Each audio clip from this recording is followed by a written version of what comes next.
ಎಲ್ಲರಿಗೂ ನಮಸ್ತೆ. ಇವತ್ತು ನಾವು ನಮ್ಮ ಟಗರುಗಳಿಗೆ ಇ.ಟಿ ವ್ಯಾಕ್ಸಿನೇಷನ್ ಮಾಡ್ತಾಯಿದ್ದೀವಿ. ನಾವು ಆಲೆ ಮರಿ ತಂದು 6 ತಿಂಗಳಾಗಿದ್ರು ಕೂಡ ವ್ಯಾಕ್ಸಿನೇಷನ್ ಮಾಡಿರಲಿಲ್ಲ. ಈ ವ್ಯಾಕ್ಸಿನ್ನ PPR ಮಾತ್ರ ಮಾಡಿದ್ವಿ, ಡಿವಾರ್ಮಿಂಗ್ ಮಾಡಿದ್ವಿ. ಈ ವ್ಯಾಕ್ಸಿನೇಷನ್ ಮಾಡೋಕ್ಕೆ ಆಗಿರಲಿಲ್ಲ, ನಮ್ಗೆ ಸ್ವಲ್ಪ ಟೈಮ್ ಬ್ಯುಸಿ ಇರೋದ್ರಿಂದ ಇದನ್ನು ಮಾಡೋಕ್ಕಾಗಿರಲಿಲ್ಲ. ಹಾಗಾಗಿ ಇವತ್ತು ಈ ವ್ಯಾಕ್ಸಿನೇಷನ್ನ ಮಾಡ್ತಾಯಿದ್ದೀವಿ. ಈ ವ್ಯಾಕ್ಸಿನೇಷನ್ ಯಾವ ರೀತಿ ಮಾಡೋದು, ಹೇಗೆ ಮಾಡೋದು ಅನ್ನೋದು ಸಂಪೂರ್ಣ ಮಾಹಿತಿ ವಿಡಿಯೋದಲ್ಲಿರುತ್ತೆ. ವಿಡಿಯೋನ ಕೊನೆವರೆಗೂ ನೋಡಿ. ವಿಡಿಯೋ ಇಷ್ಟ ಆದರೆ ಲೈಕ್ ಮಾಡಿ, ಶೇರ್ ಮಾಡಿ, ಕಮೆಂಟ್ ಮಾಡಿ ಅಂತ ತಿಳಿಸ್ತಾ ವಿಡಿಯೋನ ಶುರು ಮಾಡೋಣ. ಆಲ್ರೆಡಿ 1 ತಿಂಗಳಾಗಿತ್ತು, ಯಾವುದೇ ವಿಡಿಯೋ ಅಪ್ಲೋಡ್ ಮಾಡೋಕ್ಕಾಗಿರಲಿಲ್ಲ, ಸ್ವಲ್ಪ ಬ್ಯುಸಿ ಇರೋ ಕಾರಣ. ಹಾಗಾಗಿ ಇನ್ಮೇಲಾದ್ರೂ ಕಂಪಲ್ಸರಿ ವಿಡಿಯೋ ಮಾಡೋಣ ಅಂತ ಅಂದ್ಕೊಂಡಿದ್ವಿ. ನೋಡೋಣ, ಮಂತ್ಲಿ 2 ವಿಡಿಯೋ ಏನಾದ್ರು ಮಾಡೋಣ ಅಂತ. ಸ್ವಲ್ಪ ಬ್ಯುಸಿ ಇರೋ ಕಾರಣ ವಿಡಿಯೋಗಳು ಮಾಡೋದಕ್ಕೆ ಆಗ್ತಾಯಿಲ್ಲ, ಅಪ್ಲೋಡ್ ಮಾಡೋದಕ್ಕೆ ಆಗ್ತಾಯಿಲ್ಲ.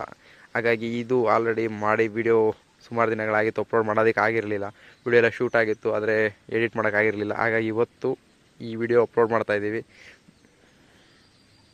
ನಾವಿವತ್ತೇನು PPR ವ್ಯಾಕ್ಸಿನೇಷನ್ ಮಾಡ್ತಾಯಿದ್ದೀವಿ, ಇದು ಬಂದು ಹೊಟ್ಟೆ ಒಳಗಾಗುವಂಥ ಕಾಯಿಲೆ, ಅಂದರೆ ಕರಳ ಮೇಲೆ ಹುಣ್ಣಾಗುವಂಥ ಕಾಯಿಲೆನೇ ನಾವು E.T ಕಾಯಿಲೆ ಅಂತ ಅನ್ನೋವಂಥದ್ದು. ಈ ಕಾಯಿಲೆ ಬಂದು ಮೇಕೆಗಳಿಗೆ ಮತ್ತು ಕುರಿಗಳಿಗೆ ಆಗುವಂಥ ಕಾಯಿಲೆ ಇದು ಬಂದು ಯಾವುದೇ ರೀತಿಯ ಅಂಟುರೋಗ ಅಲ್ಲ. ಅಂದರೆ ಒಂದು ಮರಿಗಾಗಿ ಇನ್ನೊಂದು ಮರಿಗೆ ಆಗುತ್ತೆ ಅನ್ನೋವಂಥ ಅವಶ್ಯಕತೆ ಇಲ್ಲ. ಇದು ಏನು ಆಗುತ್ತೆ ಮರಿ, ಆ ಮರಿಗೆ ಮಾತ್ರ ಸಫರ್ ಪಡುತ್ತೆ, ಅದೇ ಮರಿ ಹುಷಾರಾಗುತ್ತೆ ಹೊರತು ಇದೇನು PPR ಥರ ಒಂದರಿಂದ ಒಂದರಿಗೆ ಅಂಟ್ಕೊಳ್ಳಲ್ಲ E.T. ಯಾಕೆಂದರೆ ಹೊಟ್ಟೆಲಾಗಿರೋದಲ್ಲ ಇದೇನು ಸಿಂಪ್ಟಮ್ಸ್ ಬೇರೆದಕ್ಕೆ ಏನು ತೊಂದರೆ ಆಗೋದಿಲ್ಲ. ಆದರೆ ನೀವು ಮೊದಲೇ ವ್ಯಾಕ್ಸಿನೇಷನ್ ಮಾಡಿಕೊಂಡಿದ್ರೆ ಮರಿಗಳಿಗೆ ಕಾಯಿಲೆ ಬರಲ್ಲ ಅಂತ ಹೇಳೋದಕ್ಕಾಗಲ್ಲ. ಬಂದಾಗ ಮರಿ ಸಫರ್ ಪಡಲ್ಲ ಯಾವುದೇ ಕಾರಣಕ್ಕೂ. E.T ವ್ಯಾಕ್ಸಿನೇಷನ್ ನೀವು ಮೊದಲೇ ಮಾಡಿದರೆ ಹೊಟ್ಟೆಯಲ್ಲಿ ಆಗುವಂಥ ಕಾಯಿಲೆ, ಕಡಿಮೆಲೆ ಆಗುವಂಥ ಗುಳ್ಳೆಗಳು ಕಮ್ಮಿ ಆಗುತ್ತೆ ಅನ್ನೋದಕ್ಕೆ ವ್ಯಾಕ್ಸಿನೇಷನ್ ಇದು. ಈ ವ್ಯಾಕ್ಸಿನೇಷನ್ ಯಾಕೆ ಮಾಡಬೇಕಪ್ಪ ಅಂದರೆ, ನೀವು ಕೊಡೋ ಮೇವು, ನೀರು ಮತ್ತು ಹುಲ್ಲು ಏನು ಕೊಡ್ತೀರ ಅದರಲ್ಲಿ ಬರುವಂಥ ವೈರಸ್ಸಿಂದ ಬರುವಂಥ ಕಾಯಿಲೆ ಇದು. ಹಾಗಾಗಿ ನೀವು ಶೆಡ್ಡಲ್ಲಿ ಸಾಕೋರಂಥವ್ರು ಪ್ರತಿಯೊಬ್ಬರು ಕೂಡ ಮೇವು ತಿಂಡಿ ಎಲ್ಲ ಜಾಸ್ತಿನೇ ಕೊಡ್ತೀವಿ.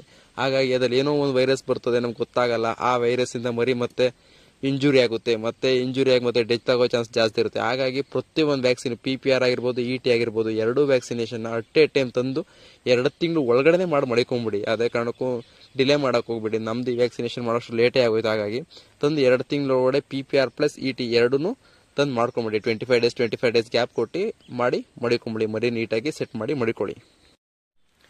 ಈ E.T ವ್ಯಾಕ್ಸಿನೇಷನ್ನ ಯಾವುದೇ ಕಾರಣಕ್ಕೂ ನೀವೇ ಓರಲ್ಲಾಗಿ ಕೊಡೋದಕ್ಕೆ ಹೋಗಬೇಡಿ. ಯಾಕೆಂದರೆ ಡೈರೆಕ್ಟಾಗಿ ನಿಮಗೆ ಗೊತ್ತಿಲ್ಲ ಅಂದರೆ ನಾವು ಹೇಳ್ತೀವಿ ಅಂತ ಹೇಳ್ಬಿಟ್ಟು ವ್ಯಾಕ್ಸಿನೇಷನ್ ಅಂಗಡಿಯಿಂದ ತಂದುಬಿಟ್ಟು ಕೊಡೋದಕ್ಕೆ ಹೋಗಬೇಡಿ. ಯಾಕೆಂದರೆ ವೆಟರ್ನರಿ ಡಾಕ್ಟ್ರ್ ನೀಟಾಗಿ ಕನ್ಸಲ್ಟ್ ಮಾಡಿ ಕೊಡಿ. ಯಾಕೆಂದರೆ ನಿಮಗೆ ಫಸ್ಟ್ ಟೈಮ್ ಮಾಡ್ತಾ ಇರೋವಂಥವ್ರು ವ್ಯಾಕ್ಸಿನೇಷನ್ ತುಂಬ ಕಷ್ಟ ಇರುತ್ತೆ. ಯಾಕೆಂದರೆ 100% ಮರಿಗೆ ವ್ಯಾಕ್ಸಿನ್ನು ಸಕ್ಸೀಡ್ ಆಗಲ್ಲ. ಯಾಕೆಂದರೆ ನೀವು ತರಬೇಕಾದ್ರೆ ಮರಿಗಳಿಗೆ ವ್ಯಾಕ್ಸಿನೇಷನ್ ಅದು ಕೋಲ್ಡ್ ಚೇಂಬರ್ ಬ್ರೇಕ್ ಆದರೆ ಅದು ವ್ಯಾಕ್ಸಿನೇಷನ್ 50 to 60% ಅದು ಪವರ್ನ ಕಳ್ಕೊಂಡ್ಬಿಡುತ್ತೆ.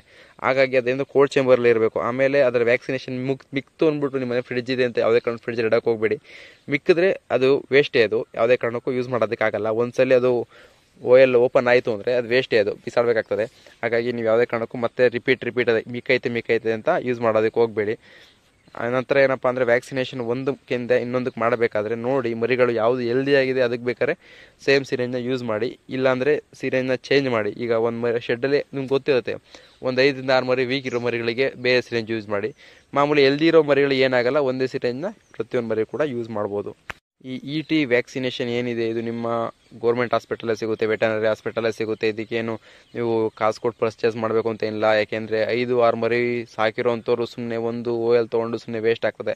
ಅದು 50 ಡೋಸೇಜ್ ಅಂತ ಬರ್ತದೆ ಒಂದು OL. 5-6 ಮರಿ ಸಾಕಿರೋ ಅಷ್ಟು ತೊಗೊಂಡು ಸುಮ್ಮನೆ ವೇಸ್ಟ್ ಆಗೋದ್ರಿಂದ ನೀವು ಆ ಟೈಮಲ್ಲಿ ಜೂನ್ ಇಲ್ಲ ಜುಲೈಯಲ್ಲಿ ವ್ಯಾಕ್ಸಿನೇಷನ್ ಇದ್ದೇ ಇರುತ್ತೆ. ಈ ವ್ಯಾಕ್ಸಿನೇಷನ್ನು ಮಾಮೂಲಿ ಗೌರ್ಮೆಂಟ್ ಹಾಸ್ಪಿಟಲ್ಲಿ ಹೋಗಿ ವೆಟರ್ನರಿ ಡಾಕ್ಟರ್ ಕೇಳಿದ್ರೆ ಅವ್ರು ಖಂಡಿತ ಮಾಡಿಕೊಡ್ತಾರೆ. ಮರಿಗಳನ್ನ ಕರ್ಕೊಂಡು ಹೋದರೆ ಅಲ್ಲೇ ಮಾಡಿಕೊಡ್ತಾರೆ. ಇಲ್ಲಾಂದರೆ ಬನ್ನಿ ನಮ್ಮಲ್ಲಿ ಮರಿ ಜಾಸ್ತಿ ಇಂದ ಬಂದರೆ ಅವ್ರು ವೆಟರ್ನರಿ ಡಾಕ್ಟ್ರಿಗೆ ಏನು ನಿಮ್ಮ ಶೆಡ್ಗೆ ಹೇಳಿದ್ರೆ ಅಲ್ಲೇ ಬಂದು ಕೂಡ ಅವರು ಕೂಡ ಮಾಡಿಕೊಡ್ತಾರೆ. ಯಾವುದೇ ಕಾರಣಕ್ಕೂ ನೀವು ಫಸ್ಟ್ ಟೈಮ್ ಮಾಡ್ತಿರೋರು ಒಂದೇನಪ್ಪ ಅಂದರೆ ಯಾವುದೇ ಕಾರಣಕ್ಕೂ ನೀವೇ ರಿಸ್ಕ್ ತೊಗೊಂಡು ಮಾಡೋದಕ್ಕೆ ಹೋಗಬೇಡಿ. ಯಾಕೆಂದರೆ ರಿಸ್ಕ್ ತೊಗೊಂಡು ಮಾಡೋಕೆ ಹೋದಾಗ ಅದು ಮರಿಗೆ ವ್ಯಾಕ್ಸಿನೇಷನ್ ಮಾಡೋದು 100% ಸಕ್ಸೀಡ್ ಆಗಲ್ಲ. ಮತ್ತೆ 100% ಸಕ್ಸೀಡ್ ಆಗಲ್ಲ ಅಂದರೆ ಮತ್ತೆ ನೀವೇನು ಅನ್ಕೋತೀರಾ, ಮತ್ತೆ ಮಾಡೋದಕ್ಕೆ ಹೋಗ್ತೀರಾ. ಮತ್ತೆ ಮಾಡೋಕೆ ಹೋದಾಗ ಒಂದು ಮರಿಗೆ ಓವರ್ ಡೋಸ್ ಆಗುತ್ತೆ, ಒಂದು ಮರಿಗೆ ಡೋಸೇಜ್ ಫಸ್ಟ್ ಟೈಮೇ ಸಕ್ಸೀಡ್ ಆಗಿಬಿಟ್ಟಿರ್ತೈತೆ, ಒಂದು ಮರಿಗೆ ಆಗಿರಲ್ಲ. ಅದು ನಿಮ್ಗೆ ಗೊತ್ತಾಗಲ್ಲ. ಓವರ್ ಡೋಸೇಜಾಗಿ ಮತ್ತೆ ಮರಿಗಳು ಏನೋ ಒಂದು ಸ್ಕ್ರ್ಯಾಪ್ ಆಗೋ ಚಾನ್ಸಸ್ ಜಾಸ್ತಿ ಇರುತ್ತೆ. ಹಾಗಾಗಿ ನೀವು ಯಾವುದೇ ಕಾರಣಕ್ಕೂ ನೀವು ಓನ್ ರಿಸ್ಕ್ ತೊಗೊಂಡು ಮರಿಗೆ ವ್ಯಾಕ್ಸಿನೇಷನ್ ಮಾಡೋದಕ್ಕೆ ಹೋಗ್ಬಿಡಿ. ಫಸ್ಟ್ ಬ್ಯಾಚ್ ಯಾರ್ಯಾರು ಮಾಡ್ತಾಯಿದ್ರು ಅವರೆಲ್ಲ ಏನೋ ಎಕ್ಸ್ಪೀರಿಯನ್ಸ್ ಇರೋರು ಮಾಡ್ತಾರೆ, ಅವ್ರಿಗೆ ಗೊತ್ತಿರುತ್ತೆ ಅಂದರೆ ಅವ್ರು ಓನ್ ರಿಸ್ಕಲ್ಲಿ 1-2 ಟೈಮ್ ಮಾಡಿ ಎಕ್ಸ್ಪೀರಿಯನ್ಸ್ ಆಗಿರ್ತಾರೆ. ಅವ್ರಿಗೆ ಗೊತ್ತಾಗ್ಬಿಡುತ್ತೆ ನಮ್ಗೆ ಯಾವ ರೀತಿ ಮಾಡಬೇಕು ಅಂತ ಗೊತ್ತಿರುತ್ತೆ. ಹಾಗಾಗಿ ಅವರು ಮಾಡ್ಕೊಂಡು ಕಂಟಿನ್ಯೂ ಮಾಡ್ತಾಯಿದ್ದಾರೆ. ಫಸ್ಟ್ ಬ್ಯಾಚ್ ಯಾರು ಮಾಡ್ತೀರಾ ಅವ್ರು ಮಾತ್ರ ಸ್ವಲ್ಪ ಹುಷಾರಾಗಿ ಮಾಡಿ. ಏಕೆಂದರೆ ಫಸ್ಟ್ ಬ್ಯಾಚ್ ಸ್ವಲ್ಪ ಭಯ ಇರ್ತದೆ, ನಮಗೂ ಕೂಡ ಅಷ್ಟೇ. ಯಾರೇ ಆಗಿರ್ಬೋದು ಫಸ್ಟ್ ಬ್ಯಾಚ್ ಏನೇ ಮಾಡೋಕ್ಕಾದ್ರೆ ಭಯ ಇರ್ತದೆ. ಅದನ್ನು ಡಾಕ್ಟ್ರ್ ಕೈಲಿ ಕರೆಕ್ಟಾಗಿ ವ್ಯಾಕ್ಸಿನೇಷನ್ನ ನೀಟಾಗಿ ಕನ್ಸಲ್ಟ್ ಮಾಡಿ ಆಲ್ಮೋಸ್ಟ್ ಅಲ್ಲಿ ಈ ವ್ಯಾಕ್ಸಿನೇಷನ್ಗಳೆಲ್ಲ ಬೆಳಗ್ಗೆ ಹೊತ್ತೇ ಮಾಡುವಂಥ ವ್ಯಾಕ್ಸಿನೇಷನ್. ಯಾಕೆಂದರೆ ಮರಿಗಳು ಸ್ಟ್ರೆಸ್ ಕಮ್ಮಿ ಇರುತ್ತೆ. ಬೆಳಗ್ಗೆ ನೀವು ಏನು ನಾವು ಮಾರ್ನಿಂಗ್ ಎದ್ದಾಗ ಏನು ಫ್ರೆಶ್ನೆಸ್ ಇರುತ್ತೋ ಆ ಥರ ಕೂಡ ಮರಿಗೂ ಕೂಡ ಫ್ರೆಶ್ನೆಸ್ ಇರುತ್ತೆ. ಆ ಫ್ರೆಶ್ನೆಸ್ ಟೈಮಲ್ಲಿ ವ್ಯಾಕ್ಸಿನೇಷನ್ ಮಾಡಿದ್ರೆ ಬಾಡಿ ಟೆಂಪ್ರೇಚರ್ ಕೂಡ ಕಮ್ಮಿ ಇರುತ್ತೆ, ಮರಿಗಳಿಗೆ ಏನು ಕೂಡ ಆಗೋದಿಲ್ಲ. ಅಕಸ್ಮಾತ್ ನೀವು ಈವ್ನಿಂಗ್ ಟೈಮಲ್ಲಿ ಸಂಜೆ ಟೈಮಲ್ಲಿ ವ್ಯಾಕ್ಸಿನೇಷನ್ ಮಾಡ್ತೀನಿ ಅಂದರೆ ಮರಿ ಬೆಳಗ್ಗೆಯಿಂದ ಮೇವು ತಿಂದು ಸಂಜೆ ಮಲಗೋ ಟೈಮಲ್ಲಿ ವ್ಯಾಕ್ಸಿನೇಷನ್ ಮಾಡಿದ್ರೆ ಅದು ಸ್ಟ್ರೆಸ್ ಜಾಸ್ತಿ ಆಗುತ್ತೆ ಮತ್ತು ಜ್ವರ ಬರೋ ಚಾನ್ಸಸ್ ಜಾಸ್ತಿ ಆಗುತ್ತೆ. ಹಾಗಾಗಿ ಬೆಳಗ್ಗೆ ಟೈಮ್ ವ್ಯಾಕ್ಸಿನೇಷನ್ ಅಮ್ಮಮ್ಮ ಅಂದರೆ ವೆಟ್ ಮೆಡಿಕಲ್ಗಳೆಲ್ಲ 7 ಗಂಟೆ 7:30 ತೆಗಿರ್ತಾರೆ. 7:30 ತೆಗೆದ್ರೆ 1-8 ಗಂಟೆ ಅಷ್ಟಕ್ಕೆಲ್ಲ ವ್ಯಾಕ್ಸಿನೇಷನ್ ತಂದು ಮುಗಿಸ್ಬಿಡ್ಬೇಕು. ಆಗಿದ್ದರೆ ಮಾತ್ರ ನೀವು ವ್ಯಾಕ್ಸಿನೇಷನ್ನ ತಂದು ಮಾಡಿ. ಇಲ್ಲಾಂದರೆ ಡಾಕ್ಟ್ರ್ ಕೈ ಮಾಡಿಸ್ತೀನಿ ಅವ್ರು ಬರೋದೇ 10 ಗಂಟೆ, ಏನಾದರೂ ಪರವಾಗಿಲ್ಲ. ಆ ಟೈಮ್ ಮಾಡಿಸ್ಬೇಕು ಅಂದರೆ ಡಾಕ್ಟರ್ ಕೈ ಮಾಡಿಸ್ಬೇಕು 10-11 ಗಂಟೆ ಆಗುತ್ತೆ. ಒಟ್ಟಿನಲ್ಲಿ ಅವರು ಕೂಡ 12 ಗಂಟೆ ಒಳಗೇ ಮಾಡೋದು ವ್ಯಾಕ್ಸಿನೇಷನ್ನ. ಅಷ್ಟರಲ್ಲಿ ಮಾಡಿಸ್ಕೊಳ್ಳಿ. ಯಾವುದೇ ಕಾರಣಕ್ಕೂ 1 ಗಂಟೆ 2 ಗಂಟೆ ಆದಮೇಲೆ ವ್ಯಾಕ್ಸಿನೇಷನ್ ಮಾಡ್ಸೋಕೆ ಹೋಗಬೇಡಿ. ಬಿಸಿಲು ಜಾಸ್ತಿ ಇರುತ್ತೆ, ಮತ್ತು ನೀವು ವ್ಯಾಕ್ಸಿನೇಷನ್ ಮಾಡಿಸ್ತೀರಾ ಜ್ವರ ಬರ್ತೈತೆ, ಮತ್ತು ಮರಿ ಹುಷಾರು ತಪ್ಪೋದು ಇದೆಲ್ಲ ಆಗ್ತೈತೆ ವ್ಯಾಕ್ಸಿನೇಷನ್ ಮಾಡೋ ಟೈಮಲ್ಲಿ. ಹಾಗಾಗಿ ವ್ಯಾಕ್ಸಿನೇಷನ್ನ ಆದಷ್ಟು 12 ಗಂಟೆ ಒಳಗೆ ಮಾಡ್ಕೊಂಡ್ರೆ ತುಂಬ ಒಳ್ಳೆಯದು. ಡಾಕ್ಟ್ರು ಬೇಗ ಬರ್ತಾರಪ್ಪ ಅಂದರೆ 8 ಗಂಟೆ ಒಳಗೆ ಮಾಡ್ಕೊಂಡ್ರೆ ಇನ್ನೂ ತುಂಬ ಒಳ್ಳೆಯದು. ಯಾಕೆಂದರೆ ಮರಿ ಸಂಜೆ ಅಷ್ಟು ರೆಡಿ ಆಗಿಬಿಡುತ್ತೆ, ನಿಮ್ಮ ಕಣ್ಮುಂದೆ ಇರುತ್ತೆ, ರೆಡಿ ಆಗಿಬಿಡುತ್ತೆ. ಸಂಜೆ ಟೈಮ್ ಅಷ್ಟೊತ್ತಿಗೆ ಮರಿ ಪಕ್ಕ ರೆಡಿಯಾಗಿ ನಿಂತಿರುತ್ತೆ. ಈಗ ಅಕಸ್ಮಾತ್ ನೀವು ಸಂಜೆ ಒಂದು 8 ಗಂಟೆ 10 ಗಂಟೆ ನೈಟ್ ಟೈಮಲ್ಲಿ ಮಾಡಿದ್ರೆ ಮರಿಗಳಿಗೆ ಆವಾಗ್ತಾನೆಲ್ಲ ಮೇವೆಲ್ಲ ಕೊಟ್ಟಿರ್ತೀರ ವ್ಯಾಕ್ಸಿನೇಷನ್ ಹಿಂದೆ ಮಾಡಿದಾಗ ಮರಿ ಸಪ್ಪಗೆ ಮನೆಕೊಂಡ್ಬಿಡುತ್ತೆ. ಯಾಕೆಂದ್ರೆ ಅದು ಮೆಲ್ಕಾಡೋದಕ್ಕಾಗಲ್ಲ, ನೋವು ಜಾಸ್ತಿ ಆಗಿಬಿಟ್ಟು ಮೆಲ್ಕಾಡೋದಕ್ಕಾಗಲ್ಲ. ಹಾಗಾಗಿ ಎಲ್ಲ ವ್ಯಾಕ್ಸಿನೇಷನ್ ಇದೇ ವ್ಯಾಕ್ಸಿನೇಷನ್ ತರಲ್ಲ, PPR, ET, HS ಯಾವುದೇ ವ್ಯಾಕ್ಸಿನೇಷನ್ ಕೊಡಿ ಬೆಳಗ್ಗೆ ಹೊತ್ತು ಕೊಡೋದು ತುಂಬ ಒಳ್ಳೆಯದು. ಆಮೇಲೆ ವ್ಯಾಕ್ಸಿನೇಷನ್ ಕೊಟ್ಟ ಮೇಲೆ ಮರಿಗಳಿಗೆ ಸ್ವಲ್ಪ ಜ್ವರ ಬರೋ ಚಾನ್ಸಸ್ ಜಾಸ್ತಿ ಇದ್ದೇ ಇರುತ್ತೆ. ಯಾಕೆಂದರೆ ವ್ಯಾಕ್ಸಿನೇಷನ್ ಆ್ಯಂಟಿಬಯೋಟಿಕ್ ಥರ ಒಳಗಡೆ ಕೆಲಸ ಮಾಡೋಕ್ಕೆ ಸ್ಟಾರ್ಟ್ ಮಾಡಿದಾಗ ಮರಿಗಳಿಗೆ ಆಲ್ಮೋಸ್ಟ್ ಆಲ್ ಜ್ವರ ಬಂದೇ ಬರುತ್ತೆ. ನೀವೇನು ಬೆಳಗ್ಗೆ ಕೊಟ್ಟಾಗ ಸಂಜೆ ಮರಿ ಮೇವು ಸ್ವಲ್ಪ ಕಮ್ಮಿ ತಿನ್ನೋದು ಸ್ಟಾರ್ಟ್ ಆಗುತ್ತೆ. ಆವಾಗ ನೀವು ಎದುರ್ಕೊಳ್ಳೋ ಅವಶ್ಯಕತೆ ಏನು ಬರೋದಿಲ್ಲ. ಮರಿ ಮೇವು ಏನು ನೀವು ಡೈಲಿ ಕೊಡ್ತಾಯಿದ್ರು ಆ ಡೈಲಿ ಪ್ರೋಸೆಸ್ಸಲ್ಲಿ ಅರ್ಧ ಭಾಗ ಕೊಡಿ. ಈಗ ಒಂದು ದಿನಕ್ಕೆ ಒಂದು ಟೈಮಿಗೆ ಒಂದು ಮರಿ ಅರ್ಧ kg ಸಂಜೆ ಕೊಡ್ತಾಯಿದ್ರೆ ಬರೀ 1/4 kg ಕೊಡಿ ಸಾಕು. ಜಾಸ್ತಿ ಕೊಡಿ ಯಥೇಚ್ಛವಾಗಿ, ಯಾಕೆಂದರೆ ಅದು ಮತ್ತೆ ಮೇಲ್ಕಾಡೋದಿಲ್ಲ. ವ್ಯಾಕ್ಸಿನೇಷನ್ ಕೊಟ್ಟಿದ್ದ ಟೈಮಲ್ಲಿ ಮಾತ್ರ ಒಂದು ಟೈಮು ಈ ಥರ ನೀವು ಫಾಲೋಅಪ್ ಮಾಡಲೇಬೇಕಾಗ್ತದೆ. ಇಲ್ಲಾಂದರೆ ಮತ್ತೆ ನೀವು ಜಾಸ್ತಿ ಕೊಟ್ಟರು ಕೂಡ ತಿನ್ನಲ್ಲ ಅದು, ಮತ್ತೆ ಎಲ್ಲ ನೀವೇ ಮತ್ತೆ ಟಬ್ಬಿಂದ ಕ್ಲೀನ್ ಮಾಡಿ ಡಬಲ್ ರಿಸ್ಕ್ ಆಗ್ತದೆ. ಹಾಗಾಗಿ 1/4 kg ಕೊಟ್ಟು ನೋಡಿ. ತಿಂದರೆ ಬೇಕಾದರೆ ಕೊಡೋದಕ್ಕೆ ಒಳ್ಳೇದಾಗ್ತದೆ. ತಿನ್ನಲಿಲ್ಲ ಅಂದರೆ ಬೇಡ ಸಾಕು, ಅಷ್ಟೇ ನೀವು ಸ್ಟಾಪ್ ಮಾಡಿ ಕಂಟಿನ್ಯೂ ಮಾಡಿ. ನೀವು ಡೈಲಿ ಏನು ನೆಕ್ಸ್ಟ್ ಡೇಯಿಂದ ಏನು ಕೊಡ್ತಾಯಿದ್ದೀರೋ ಆ ಮೇವನ್ನ ಡೈಲಿ ಪ್ರೋಸೆಸ್ಸಲ್ಲಿ ನಿಮ್ಮ ಏನು ಶೆಡ್ಯೂಲ್ ಇದೆಯೋ ಅದರಲ್ಲೇ ಕಂಟಿನ್ಯೂ ಮಾಡ್ಕೊಂಡು ಹೋಗಿ. ವ್ಯಾಕ್ಸಿನೇಷನ್ ಮಾಡಿದಾಗ ಮಾತ್ರ ಒಂದು ನೈಟಲ್ಲಿ ನೀವು ಸ್ವಲ್ಪ ಮೇವನ್ನ ಕಮ್ಮಿ ಕೊಡೋದು ತುಂಬ ಒಳ್ಳೆಯದು. ನೀವು ಯಾವುದೇ ವ್ಯಾಕ್ಸಿನೇಷನ್ ಆಗಿರಲಿ ಕೊಡಬೇಕಾದ್ರೆ ಆ ವ್ಯಾಕ್ಸಿನೇಷನ್ ಎಲ್ಲಿ ಕೊಡಬೇಕು, ಯಾವ ರೀತಿ ಕೊಡಬೇಕು ಅಂತ ಒಂದು ಬೇಸಿಕ್ ನಾಲೆಡ್ಜನ್ನ ತಿಳ್ಕೊಂಡಿರಿ. ಏಕೆಂದರೆ ಅಕಸ್ಮಾತ್ ನೀವು ಆಗ್ತಾಯಿದ್ರೆ ಓನ್ ರಿಸ್ಕಲ್ಲಿ ನಾನು ತಂದು ಹಾಕ್ತೀನಪ್ಪ, ಡಾಕ್ಟ್ರು ಬರ್ತಾಯಿಲ್ಲ ಓನ್ ರಿಸ್ಕಲ್ಲಿ ಹಾಕ್ತೀನಿ ಅಂದರೆ ಒಂದು ಬೇಸಿಕ್ಕಾಗಿ 1-2-3 ಡಾಕ್ಟ್ರ್ ಕಡೆ ವಿಚಾರಿಸಿ. ಫಸ್ಟು ಸಿಗ್ತಾಯಿಲ್ಲ ಅಂದರೆ ಬಿಡಕ್ಕೆ ಹೋಗ್ಬೇಡಿ, ನೀವೇ ತಂದು ಹಾಕಕ್ಕೆ ಹೋಗ್ಬೇಡಿ. ಹುಡುಕಿ ಡಾಕ್ಟ್ರನ್ನ ಹುಡುಕಿ ಹಾಕ್ಸಕ್ಕೆ ಟ್ರೈ ಮಾಡಿ. ಆ ಥರನೂ ಆಗಿಲ್ಲ ಅಂದರೆ ಯಾರನ್ನ ಒಬ್ರು ಗೊತ್ತಿರೋರು ಹಾಕೋರು ಅಂಥವ್ರು, ಈಗ ಯಾರನ್ನ ಶೆಡ್ ಮಾಡಿರೋರು ನಿಮ್ಮಲ್ಲಿ ಸರ್ಕಲಲ್ಲಿ ಯಾರನ್ನ ಶೆಡ್ ಮಾಡೋರು ಅವ್ರು ಕರೆಸಿ ಅವ್ರನ್ನ ನೀಟಾಗಿ ಹಾಕ್ಕೊಡ್ತಾರೆ. ಅವ್ರು ಗೊತ್ತಿರ್ತದೆ ಹೆಂಗೆ ಹಾಕಬೇಕು, ಯಾವ ರೀತಿ ಹಾಕಬೇಕು ಅಂತ. ಯಾಕೆಂದರೆ ಈ ವ್ಯಾಕ್ಸಿನೇಷನ್ಸ್ ಎಲ್ಲ ಮಸಲ್ಸ್ಗೆ ಡೈರೆಕ್ಟಾಗಿ ಚುಚ್ಚೋ ಅಂಥ ವ್ಯಾಕ್ಸಿನೇಷನ್ಸ್ ಅಲ್ಲ ಇವೇಂದ್ರು ಸ್ಕಿನ್ ಸೆಂಟ್ರಲ್ಲಿ ಬಿಡೋ ಅಂಥ ವ್ಯಾಕ್ಸಿನೇಷನ್, ಸ್ಕಿನ್ ಮತ್ತು ಬಾಡಿ ಸೆಂಟ್ರಲ್ಲಿ ಬಿಡೋ ವ್ಯಾಕ್ಸಿನೇಷನ್ ಇದೆಲ್ಲ. ಇದೇನಿದ್ರು ಹಂಗಾಗಿ ನೀಟಾಗಿ 100% ಸಕ್ಸೀಡ್ ಆಗಬೇಕು ಅಂದರೆ ವ್ಯಾಕ್ಸಿನೇಷನ್ನ ನೀವು ನೀಟಾಗಿ ಮಾಡಿದ್ರೆ 100% ಸಕ್ಸೀಡ್ ಆಗ್ತದೆ. ಅಕಸ್ಮಾತ್ ಮರಿ ಫ್ಯೂಚರಲ್ಲಿ ಅಕಸ್ಮಾತ್ ಮರಿಗೆ ET ಕಾಯಿಲೆ ಬಂದರೂ ಕೂಡ ನೀವು ಆಲ್ರೆಡಿ ವ್ಯಾಕ್ಸಿನೇಷನ್ ಮಾಡಿರೋದ್ರಿಂದ ಕಾಯಿಲೆ ಬರಲ್ಲ ಅಂತ ಹೇಳೋದಕ್ಕೆ ಯಾವುದೇ ಕಾರಣಕ್ಕೂ ಆಗಲ್ಲ, ಬಂದೇ ಬರುತ್ತೆ. ವ್ಯಾಕ್ಸಿನೇಷನ್ ಮಾಡಿದ್ರು ಕೂಡ ಸುಮಾರು ನಾವು ನೋಡಿದ್ವಿ, ವ್ಯಾಕ್ಸಿನೇಷನ್ ಮಾಡಿದಾಗ ಕಾಯಿಲೆಗಳು ಬಂದೇ ಬರುತ್ತೆ. ಹಾಗಾಗಿ ವ್ಯಾಕ್ಸಿನೇಷನ್ ಮಾಡಿದ್ರೆ ಏನಪ್ಪ ಅಂದರೆ ಸ್ವಲ್ಪ ಬಾಡಿಯಲ್ಲಿ ಇಮ್ಯುನಿಟಿ ಪವರ್ ಜಾಸ್ತಿ ಇರುತ್ತೆ. ಆ ಕಾಯಿಲೆ ಬಂದಾಗ ರೆಸಿಸ್ಟೆನ್ಸ್ ಮಾಡ್ಕೊಳ್ಳುತ್ತೆ, ತಲೆ ಕೆಡಿಸ್ಕೊಳ್ಳೋ ಅವಶ್ಯಕತೆ ಇಲ್ಲ. ಹಾಗಾಗಿ ಒಂದು 2 ದಿನದಲ್ಲಿ 3 ದಿನದಲ್ಲಿ ರಿಕವರ್ ಆಗ್ಬಿಡುತ್ತೆ. ನೀವು ಅಕಸ್ಮಾತೇನ ವ್ಯಾಕ್ಸಿನೇಷನ್ ಮಾಡಿಸಲಿಲ್ಲ ಅಂದರೆ ಇಟ್ಟರೆ ಮತ್ತೆ ಅದಕ್ಕೆ ಬಾಡಿಯಲ್ಲಿ ಇಮ್ಯುನಿಟಿ ಪವರ್ ಕಮ್ಮಿ ಇರುತ್ತೆ. ನೀವು ಮತ್ತೆ ವ್ಯಾಕ್ಸಿನೇಷನ್ ಮಾಡಿಸಿರಲ್ಲ ಅಂದರೆ ಮತ್ತೆ ಮರಿಗಳು ಡೆತ್ ಆಗೋ ಚಾನ್ಸ್ ಜಾಸ್ತಿ ಇರುತ್ತೆ. ಉಚ್ಕೊಂಡೇ ಮರಿ ಡೆತ್ ಆಗಿಬಿಡ್ತದೆ, ಇಲ್ಲ ಬ್ಲೀಡಿಂಗ್ ಹೋಗ್ಬಿಡ್ತದೆ. ಉಚ್ಕೊಂಡು ರಕ್ತನೇ ಉಚ್ಬಿಟ್ಟು ಮರಿ ಡೆತ್ ಆಗೋ ಚಾನ್ಸ್ ಜಾಸ್ತಿ ಇದೆ. ಏಕೆಂದರೆ ಇದು ಸುಮಾರು ಕಡೆ ಏಟ್ ಕೊಟ್ಟಿದೆ. ET ವ್ಯಾಕ್ಸಿನೇಷನ್ ಮಾಡಿಸ್ದಲ್ಲೇ ಸುಮಾರು ಕಡೆ ಶೆಡ್ಡಲ್ಲಿ ಕಾಯಿಲೆ ಇದು ಇಂಜೂರ್ ಮಾಡಿದೆ, ನಾವು ನೋಡೋದ ಮಟ್ಟಿಗೆ ಸುಮಾರು ಕಡೆ ಆಗಿದೆ ಇದು. ಹಾಗಾಗಿ ಪ್ರತಿಯೊಬ್ಬರು ವ್ಯಾಕ್ಸಿನೇಷನ್ನ ನೀಟಾಗಿ ಮಾಡಿಸಿ, PPR ಆಗಿರ್ಬೋದು ET ಆಗಿರ್ಬೋದು 2 ವ್ಯಾಕ್ಸಿನೇಷನ್ನ ನೀಟಾಗಿ ಮಾಡಿಸಿ 100% ಸಕ್ಸೀಡ್ ಆಗೋಂಗೆ ಮಾಡಿಸಿ. ಮತ್ತೆ ಅದನ್ನು 2 ಸಲ ಮಾಡೋ ಥರ ಮಾಡ್ಕೊಳಕ್ಕೆ ಹೋಗಬೇಡಿ. ಒಂದು ಸಲ ಮಾಡಿ ಮತ್ತೆ ಯಾಕೆ ಆಯ್ತಾ ಅಂದ್ಬಿಟ್ಟು ಇನ್ನೊಂದು ಸಲ ಮಾಡೋಕ್ಕೆ ಹೋಗಬೇಡಿ. ಅದು ಆಗಿರಲಿ ಆಗದಿರಲಿ ಒಂದು ಸಲ ಮಾಡಿದ್ಮೇಲೆ ಮಾಡೋದನ್ನ ಕರೆಕ್ಟಾಗಿ ಮಾಡಬೇಡಿ. ಮತ್ತೆ ಇನ್ನೊಂದು ಸಲ ಎಲ್ಲ ಚುಚ್ಚಿ ಮಾಡೋದಕ್ಕೆ ಹೋಗಬೇಡಿ. ಯಾಕೆಂದರೆ ಫಸ್ಟ್ ಟೈಮ್ ಮಾಡಿದಾಗಲೇ ಸಕ್ಸೀಡ್ ಆಗಿಬಿಟ್ಟಿರುತ್ತೆ, ಅದು ಗೊತ್ತಾಗಲ್ಲ ನಿಮಗೆ. ಮತ್ತೆ ಇನ್ನೊಂದು ಸಲ ಮಾಡ್ತೀರಿ, ಅದು ಓವರ್ ಡೋಸ್ ಆಗುತ್ತೆ, ಮರಿಗಳು ಮತ್ತೆ ಏನೋ ಒಂಥರ ಆಗುತ್ತೆ ಅಂತ ಸುಮ್ಮನೆ ರಿಸ್ಕ್ ತೊಗೊಳೋದು ಬೇಡ ಅಂತ ಹೇಳಿ ವ್ಯಾಕ್ಸಿನೇಷನ್ ಮಾಡೋ ಒಂದು ಸಲಿನೇ ಕರೆಕ್ಟಾಗಿ ಮಾಡಿ. ಈಗ ಯಾರ್ಯಾರು ಟಗರು ಸಾಕಾಣಿಕೆ ಮಾಡ್ತಾಯಿದ್ದೀರಾ, ನೀವು ಫಸ್ಟ್ ಟೈಮ್ ಮಾಡ್ತಾಯಿದ್ದೀರಾ ಅಂದರೆ ಒಂದು ಬೇಸಿಕ್ ನಾಲೆಡ್ಜ್ ಇಟ್ಕೊಂಡು ಸ್ಟಾರ್ಟ್ ಮಾಡಿ. ಏಕೆಂದರೆ ಇವತ್ತಿನ ಸಿಚುವೇಷನಲ್ಲಿ ಟಗರು ಸಾಕಾಣಿಕೆ ಮಾಡ್ತಿರೋದು ತುಂಬ ಲಾಸ್ ಅಂತ ಹೇಳ್ತಾರೆ. ಏಕೆಂದರೆ ಅವರು ವ್ಯಾಕ್ಸಿನೇಷನ್ ಆಗಿರ್ಬೋದು, ಮತ್ತು ಈ ಡಿವಾರ್ಮಿಂಗ್ಗಳನ್ನ ಸರಿಯಾಗಿ ಫಾಲೋ ಅಪ್ ಮಾಡ್ತಾ ಇಲ್ಲ ಒಂದು. ಮತ್ತು ನೀವು ಯಾರ ಮೇಲೆ ಡಿಪೆಂಡ್ ಆಗಕ್ಕೆ ಹೋಗಬೇಡಿ. ಅಂದರೆ ನೀವು ಲೇಬರ್ ಇಟ್ ಮಾಡ್ತೀವಿ ಅಂದರೆ ನಿಜವಾಗ್ಲೂ ಕೂಡ ಈ ಬಿಸ್ನೆಸ್ಸಲ್ಲಿ ನೀವು ಫಾಲೋ ಅಪ್ ಆಗೋದು ತುಂಬ ಕಷ್ಟ ಇದೆ. ಹಾಗಾಗಿ ನೀವೇ ಸ್ವಂತ ಮಾಡ್ತೀವಿ ಅಂತ ಇದ್ದರೆ ಮಾತ್ರ ನೀವು ಈ ಬಿಸ್ನೆಸ್ಸಲ್ಲಿ ಬನ್ನಿ. ಇಲ್ಲಾಂದರೆ ಸುಮ್ಮನೆ ಶೆಡ್ ಮಾಡಿ ಸುಮ್ಮನೆ ಲಾಸ್ ಆಗಿರೋ ಸುಮಾರು ಜನ ಫೋನ್ ಮಾಡಿ ಹೇಳ್ತಾರೆ, ಈಗ ಬ್ರದರ್ ಹಿಂಗಾಗಿದೆ ಹಂಗಾಗಿದೆ ಅಂತ. ಏನು ಮಾಡೋದಕ್ಕಾಗಲ್ಲ. ಫಸ್ಟ್ ಟೈಮು ನೀವು ಮರಿಗಳಿಗೆ ಇನ್ವೆಸ್ಟ್ ಮಾಡಿದ್ರೆ ಶೆಡ್ಗೆ ಇನ್ವೆಸ್ಟ್ ಮಾಡ್ತೀರಾ, ಮರಿಗಳಿಗೆ ಇನ್ವೆಸ್ಟ್ ಮಾಡೋಕೆ ಅಮೌಂಟ್ ಇರಲ್ಲ. ಮತ್ತು ಮರಿಗೆ ಇನ್ನೊಂದು ಕಡೆ ಸಾಲ ಮಾಡಿ ಇನ್ವೆಸ್ಟ್ ಮಾಡಿದ್ರೆ ಅದು ಪ್ರಾಫಿಟ್ ಬರಲ್ಲ. ಇದೇ ಥರ ಕೂಡ ಲಾಸ್ ಆಗೋ ಚಾನ್ಸಸ್ ಜಾಸ್ತಿ ಇದೆ. ಆಮೇಲೆ ಲೇಬರ್ ಕರೆಕ್ಟಾಗಿ ಸಿಗ್ತಾ ಇಲ್ಲ ಅಂತ ಸುಮಾರು ಜನ ಹೇಳಿದ್ದಾರೆ. ಲೇಬರ್ ಬೇಕು ಅಂತ. ಲೇಬರ್ಗಳು ಸಿಗಲ್ಲ ಈಗ ಎಲ್ಲೂ ಕೂಡ. ಯಾಕೆಂದರೆ ಅವರು ಕೂಡ ಸಿಕ್ಕರು ಕೂಡ ಸರಿಯಾಗಿ ನಾವು ಮೇಂಟೈನ್ ಮಾಡೋ ಅಷ್ಟು ಮೇಂಟೈನ್ ನೀಟಾಗಿ ಮಾಡಲ್ಲ. ಹಾಗಾಗಿ ನೀವು ಓನಾಗಿ ಮಾಡ್ತೀವಿ ಅನ್ನೋಗಿದ್ರೆ ಮಾತ್ರ ಈ ಫಾರ್ಮ್ಗೆ ಬನ್ನಿ, ಫಾರ್ಮ್ ಮಾಡಿಸಿ. ಇಲ್ಲಾಂದರೆ ಫಾರ್ಮ್ ಎಲ್ಲ ಮಾಡಿ ಸುಮ್ಮನೆ ಬಿಟ್ಟೆಲ್ಲ ಹೋಗೋ ಥರ ಎಲ್ಲ ಮಾಡಿಕೊಂಡು ಲಾಸ್ ಎಲ್ಲ ಮಾಡೋದಕ್ಕೆ ಹೋಗಬೇಡಿ. ನೀಟಾಗಿ ಅಟ್ ಎ ಟೈಮ್ ನೀವು ಮರಿ ತಂದು ಏನು ತಂದಿದ ತಕ್ಷಣ 3 ದಿನಕ್ಕೆ ಡಿವಾರ್ಮಿಂಗ್ ಮಾಡ್ತೀರಾ ಮಾಡಿ. ಕರೆಕ್ಟಾಗಿ ಅಲ್ಲಿಂದ 25 ದಿನಕ್ಕೆ ಫಸ್ಟ್ ವ್ಯಾಕ್ಸಿನು PPR ಇಲ್ಲ ET ಎರಡರ ಒಂದು ಅಲ್ಲಾಗಿ ಮತ್ತೆ ಇನ್ನೊಂದು 25 ದಿನಕ್ಕೆ ಮತ್ತೆ ಯಾವುದೊಂದು ಮಾಡಿಲ್ಲ ಅದು ಮಾಡಿಬಿಟ್ರೆ ಕರೆಕ್ಟಾಗಿ 2 ತಿಂಗಳಲ್ಲಿ ಎಲ್ಲ ವ್ಯಾಕ್ಸಿನೇಷನ್ ಕೂಡ ಮುಗಿದೋಗ್ಬಿಡುತ್ತೆ. ಆ ಥರ ವ್ಯಾಕ್ಸಿನೇಷನ್ ಮಾಡಿ ನೀವು ಕರೆಕ್ಟಾಗಿ ಫುಡ್ ಚೈನ್ನ ಫಾಲೋಅಪ್ ಮಾಡ್ಕೊಂಡು ಹೋಗ್ಬಿಟ್ರೆ ಏನು ನೀವು ಕೊಡ್ತಿರೋ ತಿಂಡಿಗಳು ಆ ತಿಂಡಿನ ಫಸ್ಟ್ ಡೇ ಏನು ಕೊಡ್ತಾ ಇದೆ ನಾನು ಮತ್ತೆ ಅದನ್ನು ಇನ್ನು 30 ಡೇಸ್ಗೆ ಏನು ಕೊಡ್ತಾ ಇದ್ದೀನಿ ಜಾಸ್ತಿ ಮಾಡ್ಕೊಂಡು ಹೋಗ್ತಾ ಮರಿ ಆಲ್ಮೋಸ್ಟ್ ಅದೇ ಗೇನ್ ಬರುತ್ತೆ. ನೀವೇನು ಎಕ್ಸ್ಟ್ರಾ ಎಫೆಕ್ಟಾಗಿ ಮಾಡಬೇಕು ಅಂತ ಏನಿದೆ ಎಫರ್ಟ್ ಹಾಕಿ ನೀವೇನು ಮಾಡಬೇಕು ಅಂದರೆ ಕರೆಕ್ಟಾಗಿ ಒಂದು ಪ್ರೋಸೆಸ್ಸಲ್ಲಿ ಫಾಲೋಅಪ್ ಮಾಡಿದ್ರೆ ಸಾಕು. ಏನಂದರೆ ಈ ತಿಂಗಳಲ್ಲಿ ನಾನು ಮರಿ ಇಷ್ಟು ತೂಕ ಆಯಿತು, ನೆಕ್ಸ್ಟ್ ತಿಂಗಳು ಇಷ್ಟು ಬರಬೇಕು ಅಂದರೆ ಅಷ್ಟು ನೀವು ಮೇವು ಕೊಡಬೇಕು. ಅದಕ್ಕೆ ಅದು ಆಟೋಮೆಟಿಕ್ಕಾಗಿ ಏನು ಬರಲ್ಲ. ಹಾಗಾಗಿ ಅದಕ್ಕೆ ಮೇವು ಎಷ್ಟು ಬೇಕು ಅದೆಷ್ಟು ತಿಂತಾ ಇದೆ ಅಷ್ಟು ಮೇವು ಕೊಡಿ. ಹಂಗಂತ ಯಥೇಚ್ಛವಾಗಿ ಒಂದೇ ಸರಿ ಉಯ್ಯೋದಲ್ಲ, ಉಯ್ದರೂ ಕೂಡ ತಿನ್ನಲ್ಲ, ಉಚ್ಕೊಂಡ್ಬಿಡುತ್ತೆ.